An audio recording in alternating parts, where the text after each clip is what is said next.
Olá a todos, daqui William Amzalag e quero dar-lhe as boas-vindas em nosso quarto episódio da Genesse Longevity TV.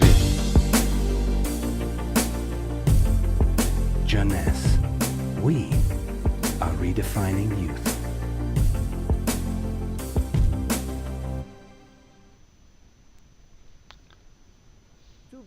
Nascer não é um crime. Então, por que devemos ser todos nós condenados à morte? A morte é inevitável? Você pode se surpreender ao saber que envelhecimento e morte não existe desde sempre. Há 4 bilhões e meio de anos atrás, uma única célula nasceu. Esta única célula não envelheceu. Tinha a capacidade de se dividir indefinidamente. Mas 3 bilhões de anos depois, algumas destas células começaram a formar organismos, tais como vermes, peixes e, finalmente, os humanos. Contudo, estas células estavam envelhecendo e sua capacidade de se reproduzir indefinidamente chegou ao fim. E hoje sabemos exatamente o porquê. Essas células nós as chamamos de células somáticas. Contêm um gene que controla a produção da telomerase. E este gene foi e ainda é desligado. Sem a capacidade de produzir telomerase, os telómeros se tornarão mais curtos e as células vão morrer. Então, por que há tantas discrepâncias de longevidade entre humanos e outros animais? Deixe-me dar-lhe alguns exemplos. Você já ouviu falar sobre George? George é uma lagosta americana que nasceu em 1869 e tem agora 140 anos de idade. Ela era uma espécie de mascote no restaurante de Nova Iorque e foi devolvida ao oceano em 2010. Ela provavelmente ainda é viva. Mas como? São as lagostas imortais? Não exatamente. Mas elas não morrem de velhice porque a sua telomerase está constantemente ativada para que as células não morram.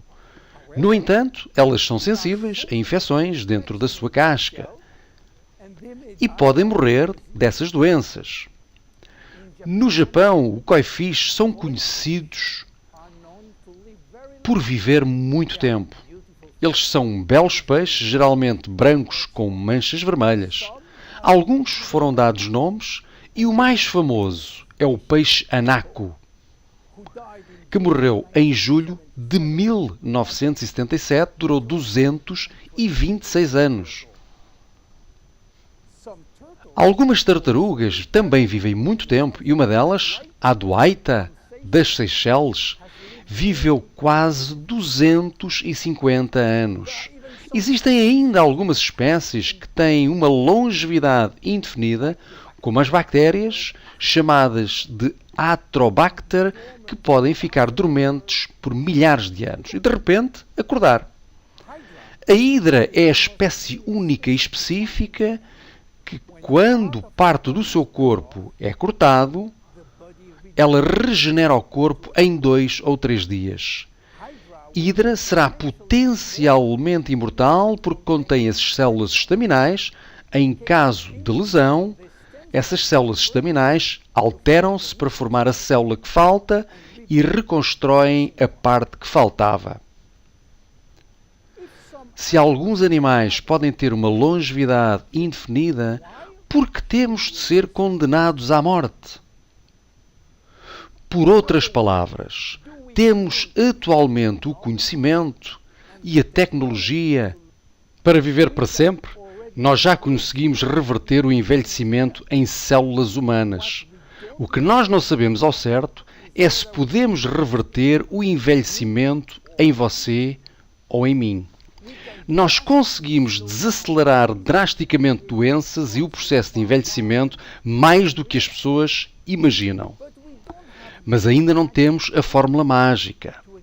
Para prolongar para sempre a vida humana, então o que será necessário para nos mantermos todos vivos o suficiente? Na Genese, a nossa geração jovem acredita que podemos viver o suficiente para viver para sempre. O que significa que nós projetamos soluções temporárias como a reparação do ADN, a ativação da telomerase e o suporte de células estaminais, a fim de ainda estar aqui e por aqui, por forma a beneficiar de outro cientista de prémio Nobel. O que nos pode dar uma outra solução para os próximos 20 anos, que nos dará tempo para esperar para a descoberta seguinte e assim por diante. Sim, a imortalidade está ao virar da esquina. Meu nome é William Amzalag e eu sou Geração Jovem. Vejo no próximo episódio. Obrigado. Jeunesse. We are redefining youth.